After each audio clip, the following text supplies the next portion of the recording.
It's been like a year, but Frank Kastle and Karen Page should have been allowed to... Wait. You want to read this one? Welcome to Breakfast at the Beanery, a bi-weekly podcast about superheroes. I'm Becca. I'm Mika, and we're glad you're joining us as we break down our latest superhero obsessions. Follow us at BatBeanery on Twitter, at Breakfast Beanery on Instagram and Tumblr, and of course you can check out our episodes on Castos and our website www.breakfastbeanery.com. Here we are, the long-awaited Kastle episode. If you have no idea what Kastle is or why we're spelling it with a K, then boy are you in for a treat. Frank Kastle, or the Punisher, was first introduced in Netflix's Daredevil in 2016. He was a key character in the show's second season, and honestly, one of the show's biggest wins. And in the second season of Daredevil, we are introduced to him. He's an ex-Marine whose family is gunned down in front of him, so his mission then is to eliminate anyone involved in his wife and children's murders. Eventually, he is represented by Matt Murdock and Foggy Nelson in Daredevil Season 2, who work with Karen Page. The two work together to uncover the truth about who was behind the Kastle murders, only for Frank to take things too far for Karen. They reunite in Seasons 1 and 2 of The Punisher, with Karen playing a vital role in the first season.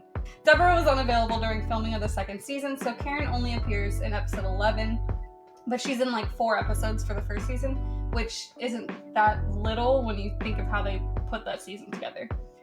Those of us invested in their relationship were both elated and heartbroken at the lack of her in season 2, and we'll be discussing exactly why after our next segment. So since The Punisher was canceled in early 2019, fans have been pushing for its revival. Follow at savepunisher and at savethepunisher to join the movement to bring back the show and give it the 3rd season that we so desperately deserve. Fan content has been steady. In fact, Becca started an out-of-context Kastle account this summer, and I put together a little something, a simple fan video for Frank and Karen, which I will be linking along with a lot of other resources in the description box. Please go watch that video. It is so well put together, and I think the comments that you have gotten on it have been like really excited. It's good content. For now, please enjoy this week's segment of Best of Twitterture, where we delve into social media and grab the most riveting and relatable of your comments. Alright, so this one's from @GrayMcConnell on Twitter. Frank Kastle, you are the exception and you will burn the world for Karen Page, and I respect that. I too would burn the world for Karen Page. I had this thought yesterday, or today, that I'm kind of Frank Kastle because of how much I love Karen Page, and you're kind of Karen Page because of how much you love Frank Kastle. It's so true. I think this is a good representation of that. The next one is from @sweater_giraffe, which is a great name. They said, I'm too old and tired to fuss over ships, but sometimes I think about Netflix's Karen Page and Frank Kastle, and my mind recedes into this crevasse. Is it crevasse? I thought so, yeah. Filled with sadness and what I can only describe as longing. I hate it here. That is our entire existence. Exactly. That is like why this episode exists at all. Yeah.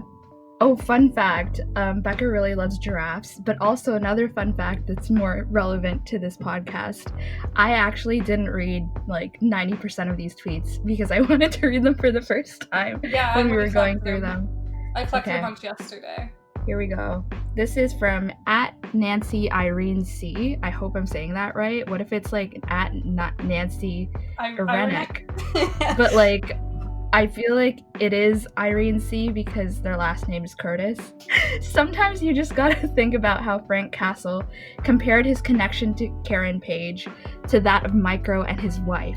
And then they had that scene in the elevator, but Marvel ruthlessly canceled them all, and we never got to see them move forward with that. Yeah. Sometimes you do just gotta think about that. Yeah. That's also why we're here. For the next hour or two. Yeah. The next one is @WickedWomen, Wonexon. I guess I've seen that around, but I haven't seen how people pronounce it. The best MCU ship is Frank Kastle and Karen Page, and that's facts only. Yep. There's nothing else to add there. At summer_tease. It's been like a year, but Frank Kastle and Karen Page should have been allowed to... Wait. You want to read this? My father's in the next room, and he's a pastor. It has a bad word, you guys. It's been like a year, but Frank Kastle and Karen Page should have been allowed to fuck. They were the best heterosexual couple in the Netflix MCU. Their tension was fucking incredible. And they made a note that Claire Temple was too good for any of the men in the MCU, so those relationships don't count. Which is a whole, like, we're not even into that topic, but I love how they covered all the ground. They were about just being like, look, they should have been allowed this. And they're right. They should have been allowed that. They should have been. Oh, God. The visuals. Anyways. Sorry about that. Once again, I did not read any of these in advance, except for this one. So, at Nacho_babe. Finally caved and found an issue just because of this one panel of Frank Kastle in booty shorts. You can't tell me he doesn't look good. I want this as a poster. And they show the panel of the booty shorts, and they're looking pretty good, gotta say. In my professional opinion, they look great. So I respect this decision. Yeah. That is all. We have the picture up too. It's honestly, like, I would read that comic, not just for the booty shorts, but the art style is really good. Me too, anyway. Yeah. What's the next one? Oh, I went to YouTube because I was like, well, what do we have on YouTube? I've seen some really good stuff in the comments. Hey! What? Hey! You're missing one more. Okay, go ahead. Excuse me. Or do you want me to read this one? It's your turn. Sorry. I'm gonna read my own tweet. Okay, so this one is from at another Michaela, who is someone in this podcast right now. She said, I would like to live in a world where Karen Page and Frank Kastle share an apartment, and on Sunday mornings, Frank Kastle tunes his guitar and the sunlight cascades down onto Karen Page's head, and life is good. Yeah. Which is like the perfect addition to the more intense tweet that was read up above. Well, yeah, I kind of figured that takes place after that intense tweet. Yes. Like, that's the fallout. You were saying. So the elevator scene. I went to YouTube and I was like, what do we got in the comments? Because every time I go look at a YouTube video of Kastle, there's like really hot takes in the comments. So I went to the famous elevator scene from season 1 of The Punisher. Do you want to read the first one? Sure. So this one's from Raven Black Productions. This scene was so beautiful, they barely even talked, yet you could tell what the other was thinking. This scene just breaks my heart. Deb and John are amazing actors. I might be tearing up a little bit. Yeah. Just a little. Same. I think that sums up some of our thoughts for this episode as well, because when you first watch them, like, you're just so enamored by the presence that they have. Mm-hmm. So the next one's a little long, but I think that it really captured a lot of the feeling that goes into why we're making this episode in the first place, why we're dedicating an entire episode to a ship. So this is from Ashley Sorensen. They said, "The Punisher turned out to be such an amazing addition to Netflix's Marvel properties. I loved these episodes the most, even though they were a step aside from the overall season plot. So much for the future is built into them. The elevator scene was so beautiful, and Karen's few appearances on Punisher have revealed the greater potential of this character, far better than Daredevil has managed." I agree. Where she has been shoved to the side as some second-hand love interest, jilted stand-in for Matt's obsessively toxic love, Elektra. I hope Daredevil doesn't give her the same paltry death used to fuel male superhero machismo that the comic books did. I'm going to interrupt this quote real quick to just be like, well, obviously they did this before Daredevil season 3, but I know that was a big concern for people. Absolutely. The comic books did, and we see her eventually transition fully to the Punisher as his eventual possible quote-unquote after. The chemistry between Frank and Karen is so mesmerizing. These episodes revealed the depth of Frank's feelings for Karen. John Bernthal did an amazing job playing those scenes of a character drowning in complicated emotions he's not well equipped to handle. When he couldn't even put to words what losing her would mean and slammed the desk instead, and Deborah playing a character obviously struggling with caring so deeply for a man whose actions are so counter to what she's always believed to be her personal morals that she's questioning herself and can't bring herself to condemn him. That moment in the elevator, as she silently accepts that he needs to leave, that way they linger, is so heartbreaking because you can feel how much they need each other. She can't condone Matt's vigilante behavior to the point their friendship nearly comes to an end over it, but she accepts that Frank needs to fight his war and that she has to let him go. It speaks volumes to that level of trust and understanding between them. I love that they brought her into his universe. I hope she gets to spend more time there. And I'm so grateful they've taken her on a path far, far away from her comic version and hope they keep it that way. Ashley is just on the money with this one. Yeah. Miss Sorensen, yep. I mean, I think that it nailed a lot of the characterization that we're about to dive into for both Frank and Karen, honestly. Right. Which is why I included it. That was truly the best of Twitterature. I mean, YouTuberature. You know what I mean. YouTuberature? I think they really nailed, like, all of these that you picked. Very, very on the money. And with that out of the way, before we really dive into our analysis of Kastle, we're going to slip into our snack break. Yeah, I haven't really had anything notable in the past couple weeks. I've broken no food routines. I don't really have the money for it, so I've mostly been eating Uncrustables. You can never go wrong with peanut butter and jelly. Yeah. So that's been where I'm at.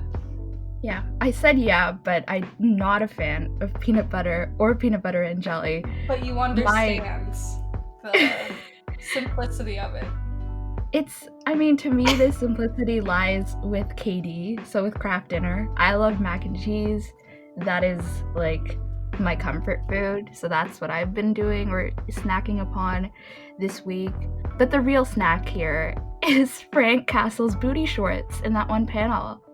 And Kastle was a full course meal.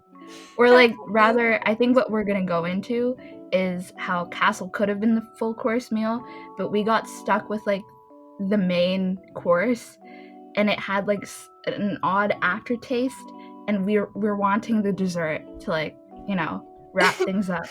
It's we're just sitting at the table we were told we were gonna get dessert, but it's been 2 hours and nobody's brought it out yet. 2 years.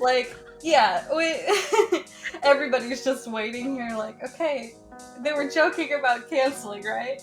Exactly.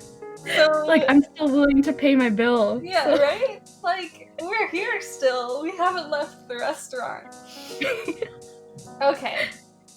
I think, speaking of Kastle... Yes. It's time that we mosey on down to Kastle City, where we only know angst and urinate. So there's not enough time in the world to really delve into how much we love these characters and their relationship. But, we're gonna ramble for eons, so I don't know. I was thinking maybe we split the episode in half if it comes down to it, but we're gonna try our best to not do that? Question mark? Honestly, it would be most enjoyed in one bite, I hope. I think so, yeah. As a recap of what we discussed last episode, we briefly mentioned how the second season's lack of Karen mentions felt unearned. She is one of the handful of people that matter to Frank, and when she does appear, he does everything in his power to push her away, which he has been doing all along, but especially so in season 2, episode 11. Yeah, Frank constantly pushes Karen away because not only does she literally remind him that there is a path forward, but she's living proof that he is moving forward. So when they meet by the Bronx Whitestone Bridge in The Punisher season 1, they have an argument where Karen raises her voice at Frank. She's not exactly keen on having him continually climb and kill his way up the ladder of his family's murder. And when he asks her what she wants him to do, if she just wants him to move on, she notably says that she just wants an after for him. She also tells him, because I look at you and my heart breaks because all I can see is just this endless, echoing loneliness. And of course, Frank denies this, but Karen presses on, pointing out how everyone is searching for ways not to be lonely. I got a little emotional. No, Sam, I'm gonna get super emotional. This one, oh no. Yeah. This is the heart of Kastle. These two characters feel so alone, but they found each other unexpectedly. And that's poetry in itself. They're not a ship that sort of translates to two halves make a whole. I think that they're healthier in that regard because you should never view your relationships like that, like romantic or not. They're two whole individuals coming together, their lives have intertwined, they're rooting for each other, etc. Like we said, these two characters come from a past that left them broken and alone. When Karen helps Frank in Daredevil Season 2, she's coming from a place of understanding. She lost her entire family, all of her loved ones, basically in one swoop. When she realizes that he is hurting this badly because his family was murdered, she can understand the hollowness of that feeling of being alone. She left her home and struggled in that vacancy for 10 years, and it was her desperation to connect that led her to being framed at the beginning of Daredevil in the first place. It's why she drops everything for Foggy and Matt. And doesn't Frank do that too? He connects to characters hard and fast. Absolutely. I'm not entirely sure when this is divulged in the show, but Frank fell hard and fast even for Maria, his wife. As soon as she shared with him that she was pregnant, he was all in. Later on, we see him... No. Why laundry machine? I'm gonna pause. Alright. Later on, we see him get attached to David Lieberman and his family, particularly David's daughter, Leo, for obvious reasons, and with Amy, of course. He takes one glance at this dangerous situation in the season premiere, and he's 100% ready to kick ass and endanger the fragile freedom that he had for her. And I would say that he's kind of like this with Billy, too. We might not get a lot of flashbacks, but the ones we do have of them that explore their dynamic indicate that as soon as they decided they were brothers, that was it for Frank. Like, that was just the reality. And of course, that ties into how hurt he is when it comes to loss, through, in the case of his family, murder, and in the case of Billy, betrayal. Then we see him with Amy or the Liebermans, and especially Karen. He brings the loss to himself. I digress though, because with Karen, although he is attached, the romance isn't quite locked in, like, immediately. Yeah, I think it's important to talk about how their relationship initially develops. It's an intense, slow burn. The sizzle of this ship is top-notch because we see them at odds, but then they come to a mutual understanding. So from the start, we get an openness from both characters to trying to understand each other's perspective, and certainly they respect each other as equals, baseline. This lays a thick, that's right, thick, I'm bringing that word back, 2 C's foundation for them as a unit, as a team, as friends. And I mean, Karen, in her search for answers and in her search to understand who Frank is, she trespasses and goes room by room through his house and is very transparent about this with Frank, who then still trusts her enough to be vulnerable, and he slowly opens himself up to working with her. He's so candid, so raw with her that he tells her to stay, and it's this poignant scene we see from Karen's perspective, where she stops just a few feet away from the hospital bed. And that is classic romantic shipping material if I've ever seen it. And maybe it's the BPD in me, but that's a trope that I will always get behind, the whole stay thing. I remember watching it for the first time and immediately being drawn in by their energy in the hospital scene. Even when Matt's talking to him and Foggy and Karen are kind of like placed behind him in this strategic way, and it's like there's still this draw between them. Maybe Karen kind of feels that too, and that's why she lightheartedly says it's kind of familiar, isn't it, when she and Frank are in the hospital at the end of The Punisher. The energy between them made such a lasting impact. Yes. So, I mean, I am an avid shipper, and I didn't go into Daredevil Season 2 with any goals to, find a ship. When it came to Daredevil, I was mostly invested in the friendships, and with the internal struggles that the characters were facing. I wasn't connected with Matt and Karen, and I'll discuss why later. And when the trailer dropped for Season 2, I was totally enamored with Frank's storyline, the whole, 1 batch, 2 batch, penny and a dime. I was sold. I was like, all right, I'm here. I'm invested. I know that you're going to be my favorite. But until that hospital scene, I had zero attachment to his relationship with anyone because they didn't really delve into that much. But when he said stay, Like, it was such a human interaction between him and Karen, as well as their scene in the diner. I was led down a rabbit hole that I will never, ever have any desire to climb out of. There was something in how he's like, you stay. Like, it's almost a demand, but because of the atmosphere in the room, because of how John says it, it's also a plea. Like, he does it so well. Now, maybe it's my adoration for Karen Page, but let's focus on her for a second. Karen does not necessarily trust Frank or even really agree with him to begin with. We have to understand that she's helping Frank because it's her job, but also because she sees herself in him or wants to understand herself better through him. We know that they can relate because of the loss, but Karen's innate curiosity has her asking, did he have a good reason to kill these people? That's a moral question we see all throughout season 2 of Daredevil, and we even see it again in season 3 at the beginning.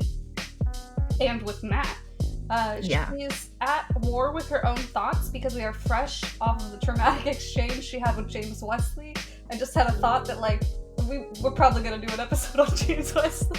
Oh shoot, yeah, we are. I'm going to write an essay or something. Anyway, she's fresh off of the traumatic exchange she had with James Wesley in Daredevil season 1, where she shot Wesley in self-defense. But we learn in season 3 that on some level she killed him because she felt he deserved it. And trying to rile Wilson up, she admits to him and to herself that she would have shot Wesley more if she had the bullets. Whew. Yeah. This feeling of rage, of hurt, might be on the back of her mind when she's alone in that hospital room with Frank. He says, I only hurt people that deserve it. I wanted you to know that. And she responds with, you think he deserved it?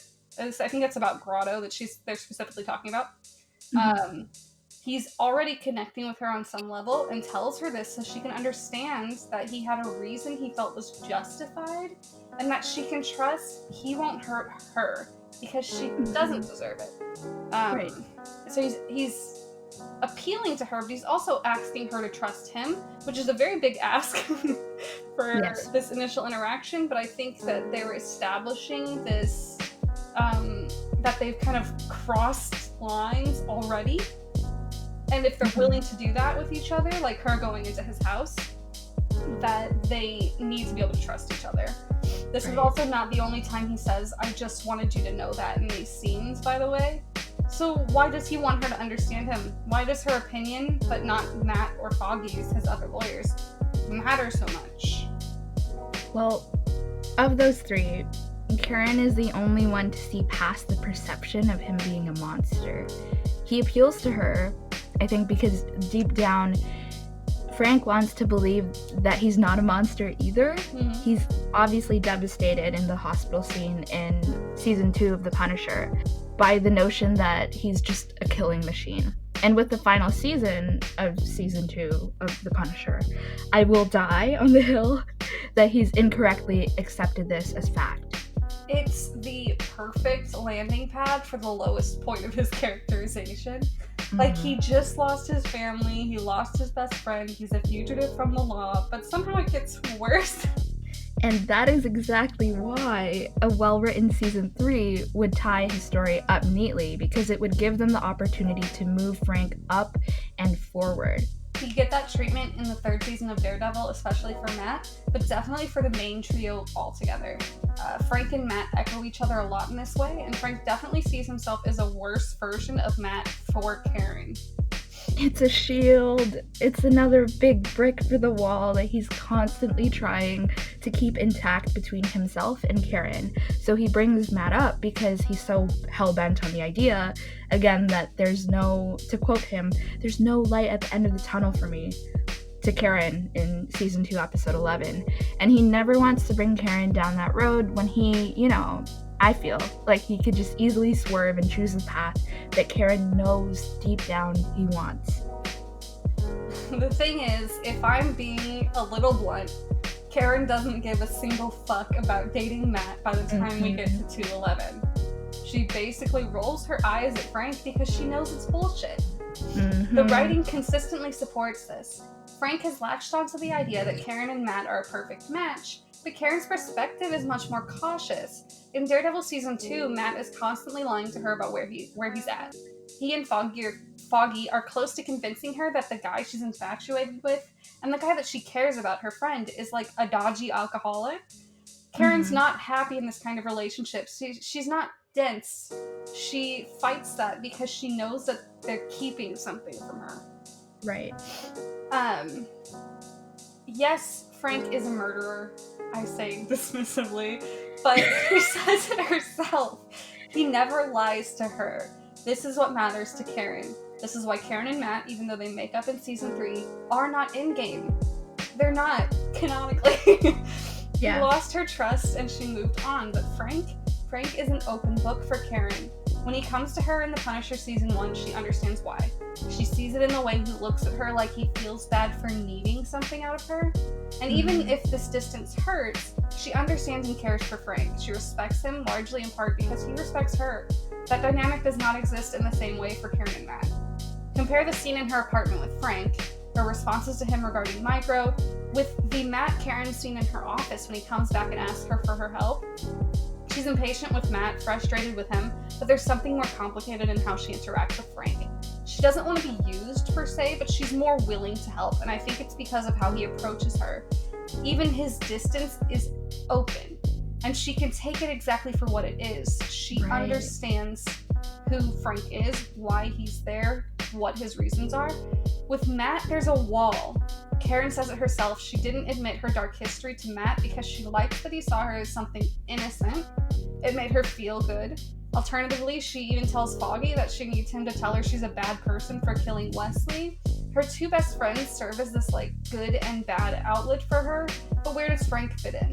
The fact is, he sees her for who she actually is from the start because they had to be raw and real with each other. Asking Matt to make her feel good was nice, but it was pretend. That feeling is not concrete. It's like a blanket of comfort to protect her. And in season 3, she sheds that blanket. It's a big theme for a lot of the characters in that season, is understanding their truth and coming to terms with it. And she sheds that need for comfort. It's why she can open up to both of them anyway. And that's why she can tell Frank in season 2 of The Punisher that they can move on because she's ready. But he's not. I agree with you completely in that Matt and Karen's relationship, while it's vastly improved with the newfound honesty at the end of season 3 in Daredevil, it's not a precursor to deepening it romantically. They can be honest with each other now as friends, but the scars of that idealization still exist, and I'm sure they would have explored that in season 4. Again, she herself tells Matt that she didn't tell him about killing Wesley because, he saw her as this innocent, good person, and that placed so much pressure on her. And I totally recognize that my lens is shaped by my own experiences. I've definitely been in similar relationships where it feels like you're being seen as the paragon of goodness. And it sounds nice, and maybe it does feel nice, but it's superficial, and it strips away your agency and complexity. And I'm going to get a little bit more personal here and speak to my experiences as someone who constantly struggles with seeing things in black and white.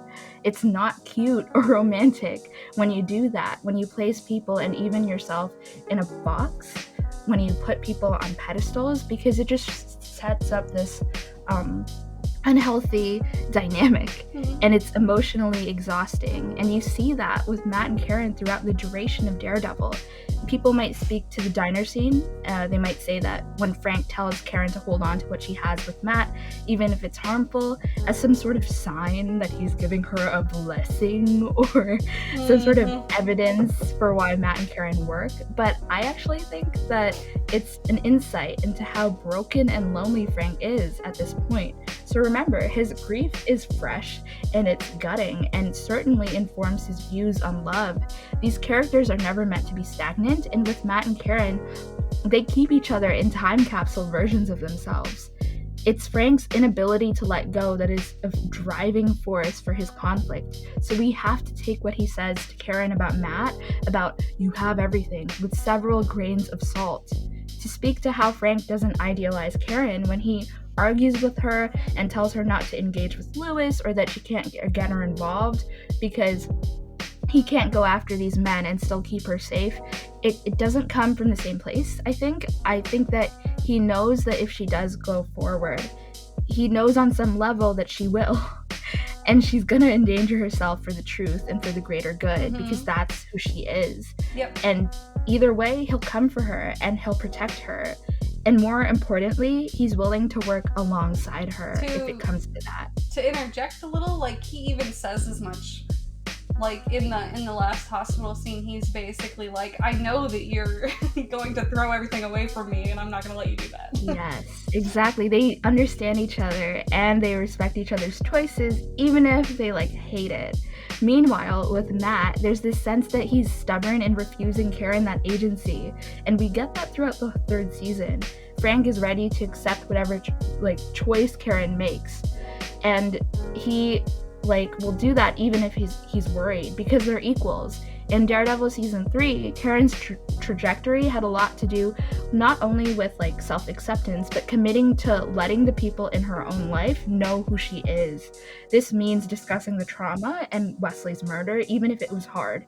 And I would bet real money on Frank's journey in any 3rd season being similar, in that he would have first come to the realization that he's not the monster everyone thinks he is. He's more than the Punisher for everyone and for himself.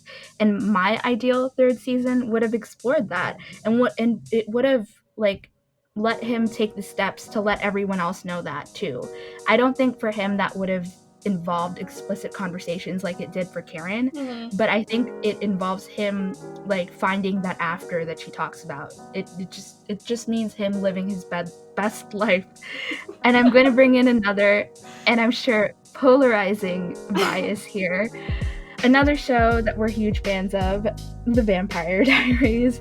I always thought that Stefan and Elena were really cute, but I was never drawn to them in the way that I was drawn to Stefan and Caroline. Because, again, here we have this man who's jaded, and he wants to protect this beacon of hope, being Elena. But that beacon of hope is still a person. On the flip side, with Caroline, there's this energy of mutual respect and a desire to protect each other from harm.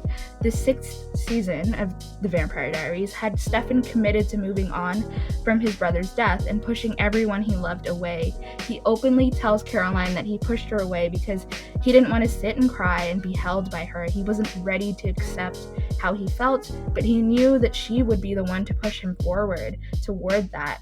And Caroline always pushed Stefan to see himself as more than the good brother or the Ripper. They nudged each other toward the truth and complexity and beauty of one another. They're involved in each other's lives and problems the same way that Frank and Karen are involved in each other's lives and problems. I feel like Frank doesn't distance himself because he thinks Karen is this perfect being and can't handle shit on her own.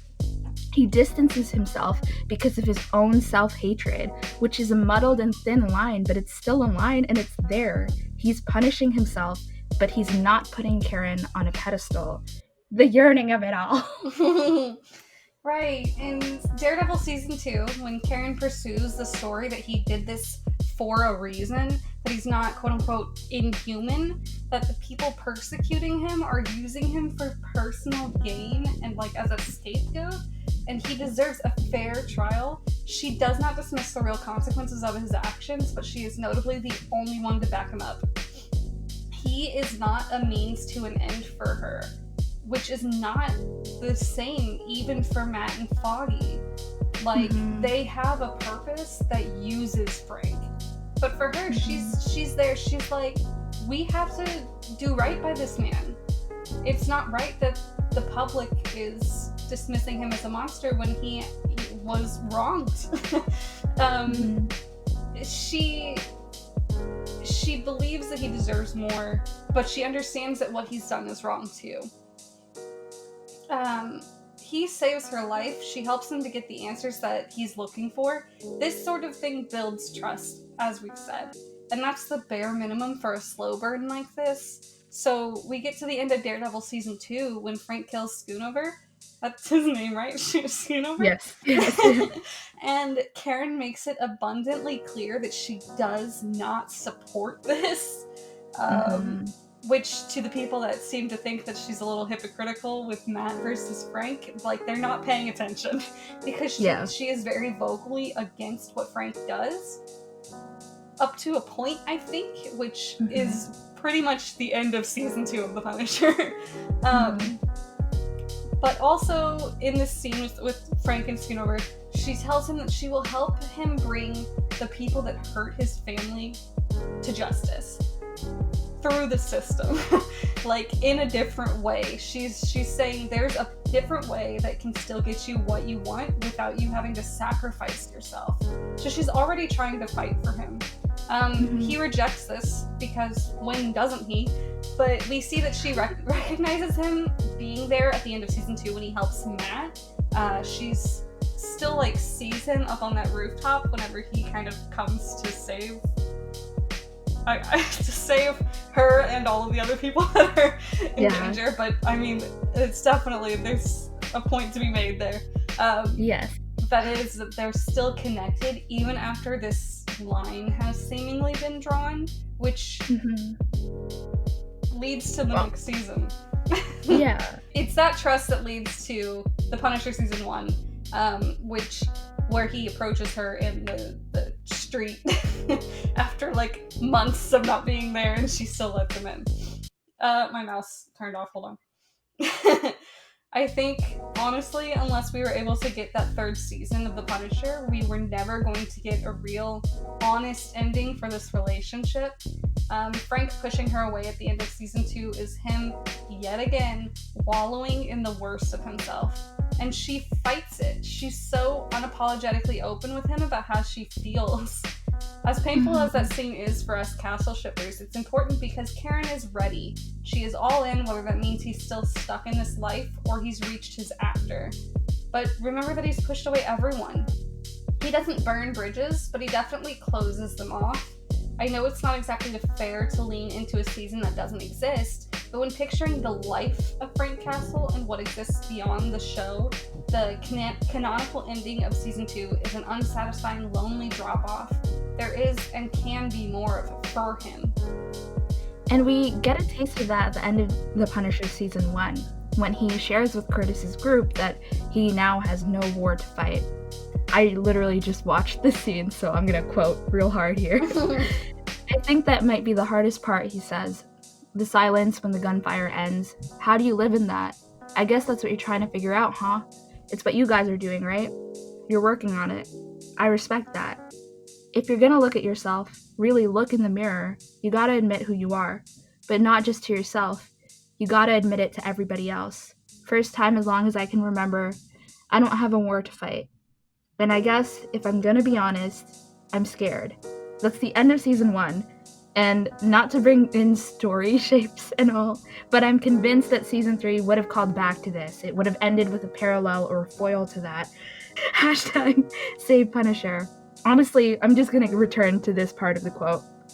If you're gonna look at yourself, really look in the mirror, you gotta admit who you are, but not just to yourself, you gotta admit it to everybody else. And is that not the arc of Karen in season 3 of Daredevil? Yeah. I'm not saying that they were meant to be, but I mean, like, the parallels are there, people.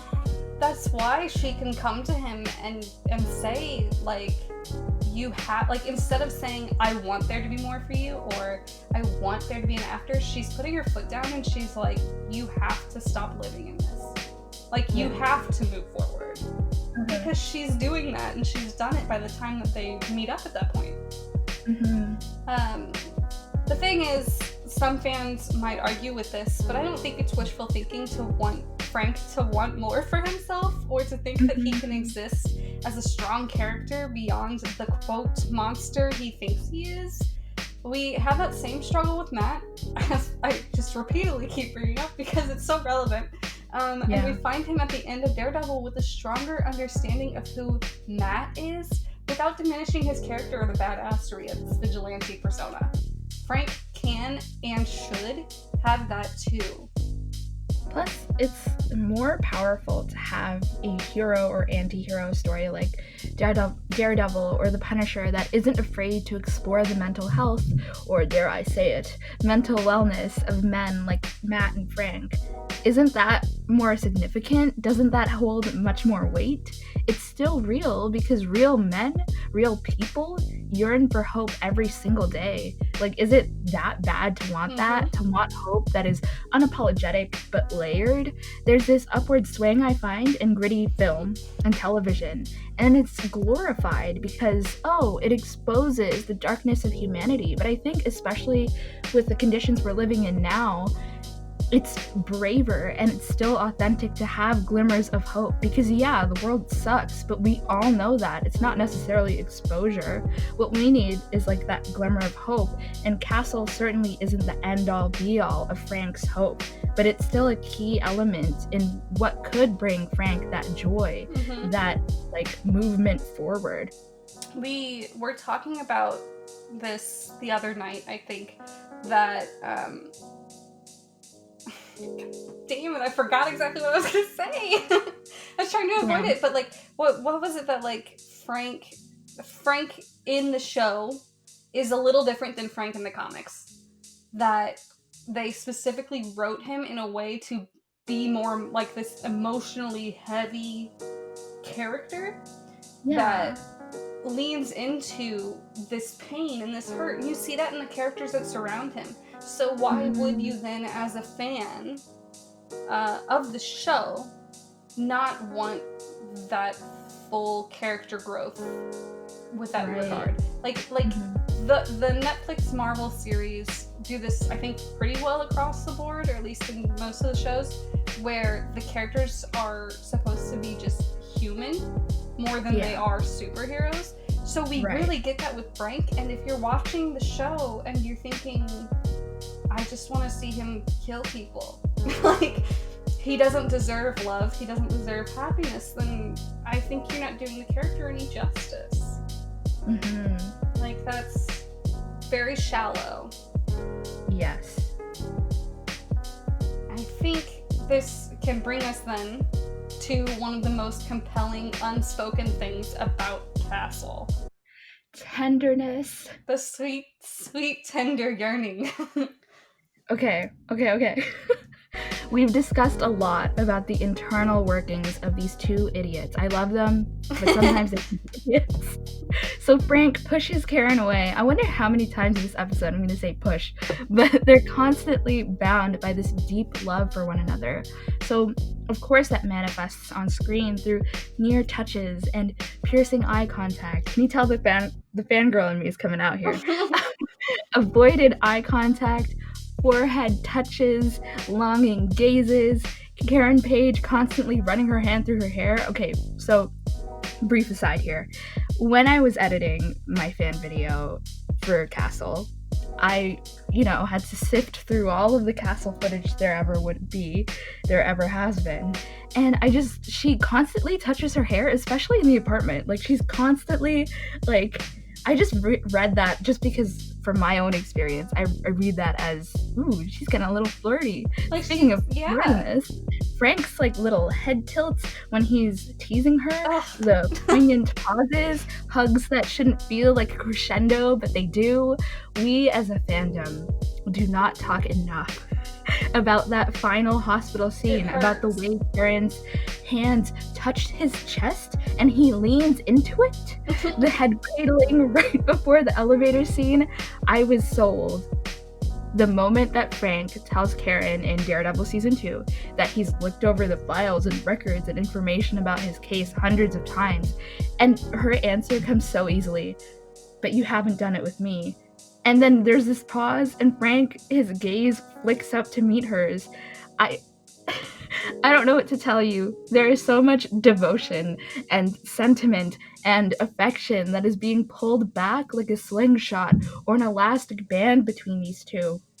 And not to keep comparing ships, but the elevator scene, for me, it tops the Matt and Karen scene in the rain, because, first of all, the cinematography choices in the rain were kind of weird, or they felt off for me.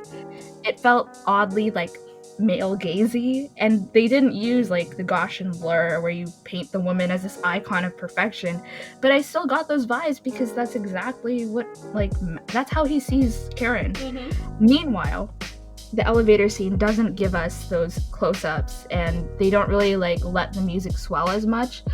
They like, the focus is on them as equal, so they're touching foreheads, they are partners, they are friends, they have this friendship that's on fire. The use of music, like I said, is very minimal, whereas the music in the rain scene felt like it was swelling with romantic purpose, which, like, okay, I dig the aesthetic of it all, but there's still something so beautiful about letting the intimacy speak for itself, especially in a show like The Punisher and with characters like Frank and Karen, and just let the music accent it. Also, while I was writing these notes for this little segment, I was in fact listening to Exile by Taylor Swift while writing my notes, and I did cry at the bridge. I think with the elevator scene, the part where they like fall apart from each other and like hit the opposite sides of the elevator is such a great show of what you're talking about. How they don't go in close, they show them at a distance and like they're apart, but there's still so much connection there. Yeah, like they're breaking away from the pretend of him being a threat to her, and then they come back together. And like the body language there was so good. Yes. I always thought it was really interesting how Deborah portrays Karen with both Frank and Matt. Like the way that Karen trembles around Matt, like, and I mean trembles. Like if you watch those scenes, she's like shaking. I'm a little shivery here. Because there's like this, I equate it to like this uncertain energy. And that's the kind of person Matt is. Like, his canonical romance is electric. Do you get right? Okay. And there's a lot of, because Electra, anyway.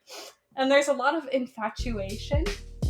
But as we established earlier, not a whole lot of openness. So Karen still has this buzzy energy with Frank, but it's almost trusting.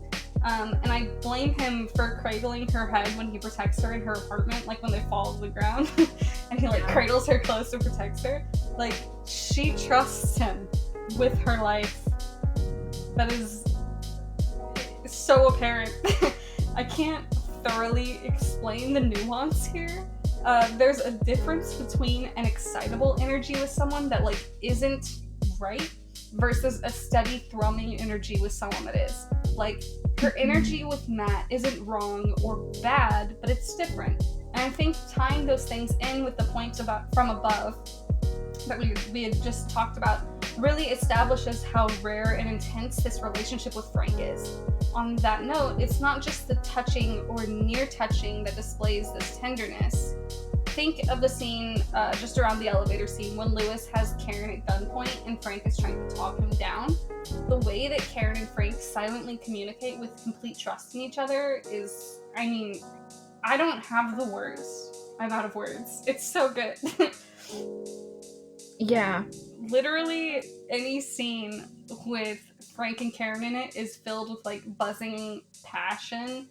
I don't know what John and Deborah were doing, but everyone feels it. Even non-shippers. Yeah, and another frustrating element is the denial by both pockets of the fandom, and even the cast, of the clear romance that exists between them. Look, I get it, like, we know the drill, with the speculation and subtext of, like, things not being canon, but Kastle is inherently, and dare I say it, why I do declare, and I do dare say it, Kastle is explicitly romantic. When Karen is first threatened in season 1 of The Punisher, Frank freaks the fuck out. David Lieberman, who he's been living and working with, is skeptical about getting involved until Frank asks him, what if it was Sarah? To which David replies, Sarah's my wife, Sarah's my family. Our boy Frank pulls up a chair, slams it down in front of David, sits down, and he says, I'll only say it once. So is Karen. Your wife, Frank? Yeah. Sorry. Say that again to the denial, like the people who are denying in the back. please. Okay? Yeah, so is Karen. But he said it. He said what he said. I'll only say it once. When David asks him earlier in the episode, like, not that long ago, he asks, what's the deal with you two? Frank's entire body tenses. I think this is around the time, like, we mentioned in the YouTube comment, or that person mentioned in the YouTube comment, where he, like, slams the desk or whatever. He says that the deal is that nobody goes after her, okay? Not on my watch. And, okay, if we didn't have the whole so is Karen part, like this part here where he says nobody goes after her, that exchange can be interpreted in a multitude of ways. But Frank Kastle here, he said so is Karen in a response to, like, somebody's wife. This is huge. This is astronomical. Not to mention Frank and Karen's tenderness with each other. And hello, season 2, episode 11, with Karen's, you cannot keep loving people in your dreams and then make it mean something. I don't understand. I will never understand the fandoms, and at times, even the cast's denial of the significance of Frank and Karen. And I guess you could argue that for the cast, it's that they didn't want to step on anybody's toes. Maybe they didn't want to, like, disappoint anybody if it didn't, like, go the right way. They didn't want to, like, upset the comic fans. But this show, as we just discussed, it's already taken its liberties with the characters. Like, I don't know what to tell you. I think you can pick up a little bit in some interviews that John and Deborah especially wanted more content. Yeah.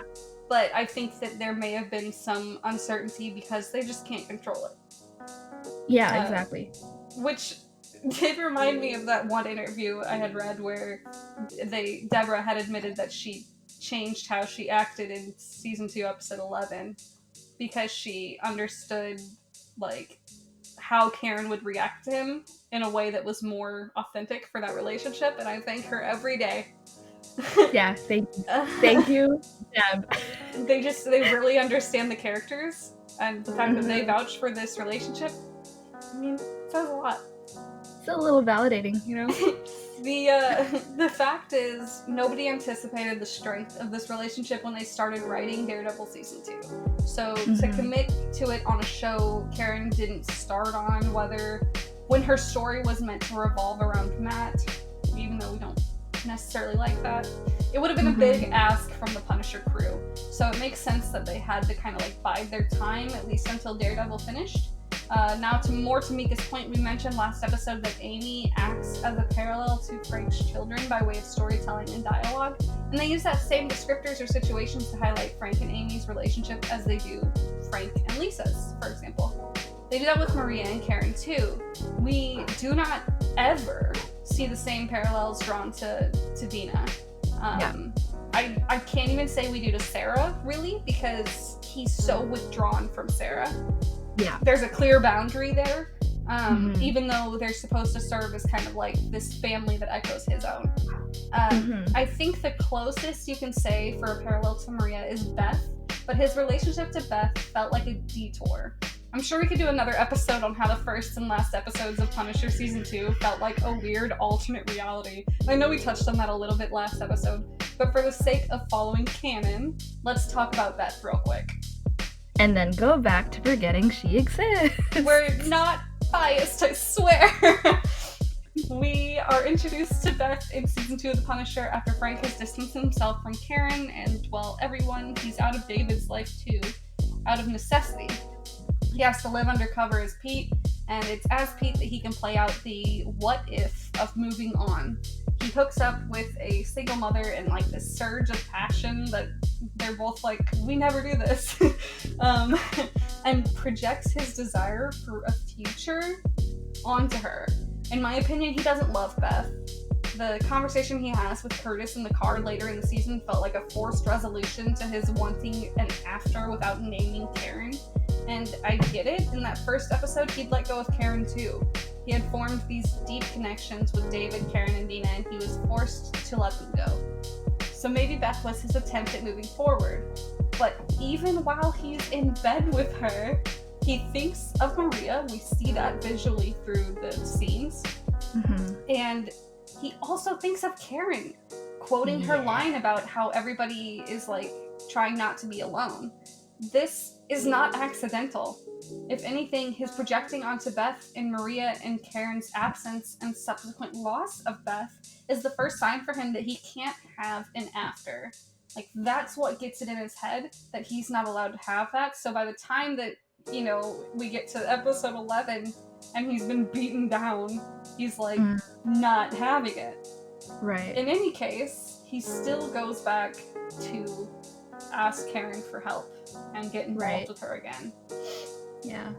Actually, when the season first aired, or dropped on Netflix, I even saw posts theorizing about how Beth is visually a blend of Maria and Karen. This is a little bit of a stretch. I mean, I say it's a little bit of a stretch. I acknowledge that it might be a little bit of a stretch, but I like reach. So I'm a queen of throwing myself into escapist theories. But to their point, Beth does resemble both Maria and Karen. So she might represent a bit of Frank's stagnancy. He's built for himself this purgatory where, again, he yearns to move on, but he doesn't want that to mean desecrating his wife's memory. While we're comparing Maria and Karen, have you guys listened to the music behind the scenes that they're in? We noticed this on our recent rewatch of The Punisher, and I think I even saw someone mention this on YouTube as well, that the music played for Kastle scenes echoes those for scenes with Maria. I can't tell if it's the same song. It really sounds like the same song. Yeah, it does.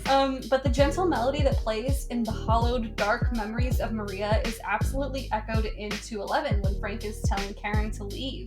Interestingly, the scene with Maria, which is found at the end of season 1, is also at a low point for Frank. He's nearly dead, and this is when he has to ask himself whether he wants to go home, quote unquote, with her or live as the Punisher.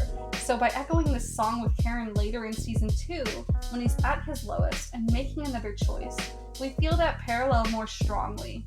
The difference is, home with Maria meant letting go entirely, leaving his story unfinished and arguably succumbing to death, whereas home with Karen means embracing that after, or a second chance, but he won't do that either. So I made myself sad again. Yeah, to quote myself from 24 Hours, I have made myself very sad. And I am convinced that it's the same song, or at least that they borrowed elements from that score. It's similar visually too, because Maria is sitting on the bed with Frank during this dark callback, versus Karen sitting by Frank in a hospital bed. Mm-hmm. Exactly. I think if we accept the writing in its entirety without critique for behind the scenes issues like Karen not having more of an appearance in season 2 or Frank not showing up in Daredevil season 3 because of real world restrictions, we can still understand and appreciate Kastle as the driving romantic relationship for Frank. Some people don't like Karen, and while I personally can't understand that because she's one of my favorite women in media ever, I can respect it because we're all connected. We all connect to characters in different ways. But I think when you look at your protagonist and look at his relationships, it's kind of impossible to say that she's not a love interest at the very least. Am I wrong? Not at all. I don't understand the misconception or the willful misunderstanding of their relationship as being even similar to siblings. No. You don't have to like the direction they took, but you're drinking some real clown juice of denial if you can't acknowledge that that's that's the nature of their relationship. Anyway, here we are, wrapping up our analysis of Kastle. We could clearly go on and on and on and on, but we're here for the breakfast of it all, and we don't want to keep you till dinner. If you're still here, wow, thank you. I think with a ship like Kastle, there's this passion that translates to the fans where we just, you love them so much, You want the whole world for them. Kastle shippers, even casual ones, always talk about the intense passion, the yearning, the tenderness. The tenderness. There are so many people that say that this is the best ship of the Netflix series because it's just the most authentic. Well, I don't want to say most authentic, but it is definitely one of the most passionate ones. I think there are some great ones otherwise in all of Netflix. John and Deborah and the writers definitely took these two characters and developed a relationship that surprised them even, which means it was kind of meant to be. Yeah. So, with all this in mind, we'll be leaving links, like I said, way before, I think an hour ago, to the Save Punisher movement, the Out of Context Kastle account, fan content, a solid article, the songs that we mentioned earlier, and more resources on Kastle in our description box. And if you haven't already noticed, we're still figuring this podcast thing out. So our most recent rewatch was the second season, which is why we're kind of doing things out of order. It was fresh in our minds, and Kastle, is fresh in our hearts always. Thank you for joining us today. Also, check out our socials at Beanery, at breakfastbeanery, breakfastbeanery.tumblr.com, and of course, breakfastbeanery.com. Keep an eye out for updates to our website as well as some behind-the-scenes content on social media. And as always, if you have suggestions, feel free to email us at breakfastbeanerypodcast@gmail.com. So join us in 2 weeks when we discuss The Punisher Season 1, or as I like to call it, live footage of Kastle. Share with us your thoughts in the comments, tweet at us, shake your proverbial fists at us, or share in our tears. And of course, please suggest things, please. Thank you for listening, take care, and trend #SavePunisher.